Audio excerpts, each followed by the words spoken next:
होडल की अनाज मंडी में 78वां स्वतंत्रता दिवस बड़े ही गरिमामयी ढंग से और हर्षोल्लास के साथ मनाया गया। पलवल के विधायक दीपक मंगला ने समारोह में बतौर मुख्य अतिथि तौर पर पहुंचकर ध्वजारोहण करके परेड की सलामी ली।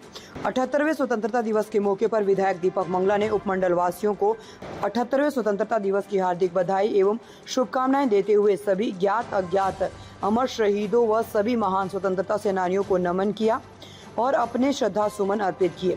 दीपक मंगला ने कहा कि आज हम सभी देशवासी इन्हीं महान हस्तियों की कुर्बानियों की बदौलत ही खुली हवा में सांस ले रहे हैं। देश में आज़ादी का 78वां अमृत महोत्सव बड़े ही धूमधाम से मनाया गया है। इसमें पूरे देश के लोगों ने हर घर तिरंगा अभियान में भाग लेकर अपने घरों पर तिरंगा फहराकर अपनी भागीदारी सुनिश्चित की है। हम सभी जानते हैं कि आज़ादी के आंदोलन की पहली चिंगारी 10 मई 1957 को हरियाणा के अंबाला से फूटी थी। उसी चिंगारी ने आगे चलकर ऐसा जन आंदोलन खड़ा किया जिसके बलबूते हम 1947 में अंग्रेजी हुकूमत को उखाड़ फेंकने में कामयाब रहे। इस आंदोलन के बलिदानियों की देशभक्ति से हमारे देश की युवा पीढ़ी प्रेरणा हासिल करे। इसीलिए अंबाला छावनी में शहीदी स्मारक बनाया जा रहा है। आज़ादी के बाद भी 1962, 1965 और 1971 के विदेशी आक्रमण से लेकर कारगिल युद्ध तक हरियाणा के वीर जवानों ने वीरता की मिसाल पेश करते हुए देश की आज़ादी को बनाए रखने में निरंतर योगदान दिया है। सेनानियों के परिजन, सम्मान के योग्य बुजुर्गों, माताओं, भाइयों, बहनों, प्यारे बच्चों, जिला प्रशासन के अधिकारीगण, पत्रकार, छात्र बंधुओं, आजादी के पावन अवसर पर मैं आप सभी को हार्दिक बधाई व शुभकामनाएं देता हूं। मैं देश की सीमाओं पर मुश्किल हालातों के बीच मुस्तैदी से तैनात वीर जवानों को भी स्वतंत्रता दिवस की विशेष तौर पर बधाई देता हूं। आज भारतवासी के लिए खुशी एवं गर्व का दिन है। हर घर तिरंगा कार्यक्रम से तिरंगे के साथ पूरा देश देशभक्ति के रंग में रंगा हुआ है। इस दिन के लिए मां भारती के अनगिनत सपूतों ने अपना सर्वस्व बलिदान कर दिया।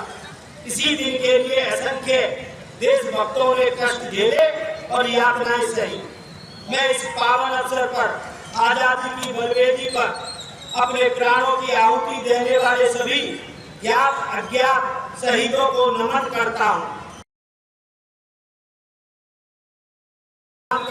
जिन्होंने आज के बाद देश की एकता अखंडता की खातिर अपने प्राण न्यौछावर कर दिए।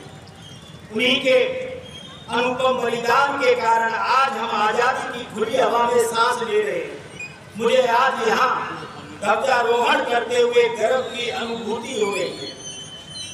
भाइयों बहनों, हम सभी जानते हैं आजादी के आंदोलन की पहली चिंगारी 10 मई 1857 को हरियाणा के अंबाला से फूटी थी।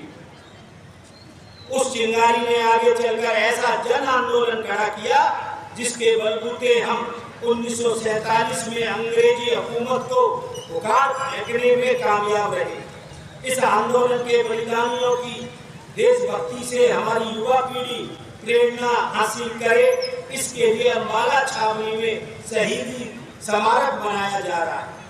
आजादी के बाद भी 1962, 1965 में 1971 के विदेशी आक्रमण से लेकर कारगिल युद्ध तक हरियाणा के वीर जवानों ने वीरता की मिसाल पेश करते हुए देश की आजादी को अक्षुण्ण बनाए रखने में निरंतर योगदान दिया है। लेकिन उनके परिजनों की देखभाल करके उनके प्रति सम्मान अवश्य जता सकते। इस दिशा में सरकार ने सैनिक व अर्धसैनिक कल्याण विभाग का गठन किया।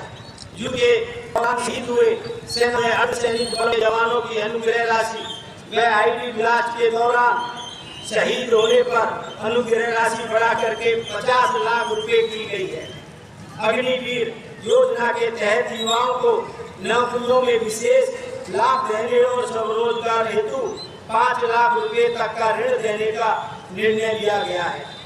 भाइयों बहनों, सुशासन से सेवा के संकल्प के साथ जन सेवा का दायित्व संभालने वाली वर्तमान सरकार ने प्रधानमंत्री श्री नरेंद्र मोदी जी के सबका साथ सबका विकास और हरियाणा एक के मूल मंत्र पर चलते पूरे हरियाणा और हरेक हरियाणवी की तरक्की और उत्थान के लिए काम किया है।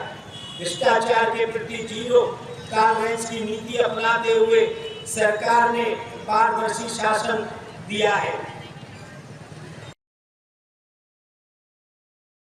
समय तक गरीब कल्याण की बातें तो की जाती रही, लेकिन उनका लाभ पात्र व्यक्ति तक नहीं पहुंच पाया। पंडित दीनदयाल उपाध्याय जी के अंत्योदय के दर्शन के अनुरूप प्रदेश के सभी परिवारों का पहचान पत्र बनाया गया, जिससे पात्र परिवारों की पहचान कर योजनाओं का लाभ देना सुनिश्चित किया गया। हमने प्रशासन में मानव हस्तक्षेप को न्यूनतम करने के लिए IT का बड़े पैमाने पर प्रयोग किया है। आज जनता और सरकार का सीधा संपर्क है। हमने पहले व्यवस्था पारदर्शी नहीं होने के कारण बिचौलिए तंत्र मजबूत हो गया था, जिसके कारण पात्र अपने अधिकारों वंचित हो जाता था। लेकिन आज हर सरकारी योजनाओं को पारदर्शी तरीके से लागू किए जाने से घर बैठे ही गरीब परिवारों को बेटी की शादी का शगुन, बुजुर्ग, विधवा व दिव्यांग की pension, BPL card, Chirayu card लाभ कंप्यूटर की एक क्लिक से सीधे पात्र के खाते में जाता है। स्वास्थ्य सेवाओं में इजाफा करने के लिए हर जिले में मेडिकल कॉलेज खोलने और अन्य स्वास्थ्य संस्थानों में आवश्यक उपकरणों की वृद्धि की जा रही है।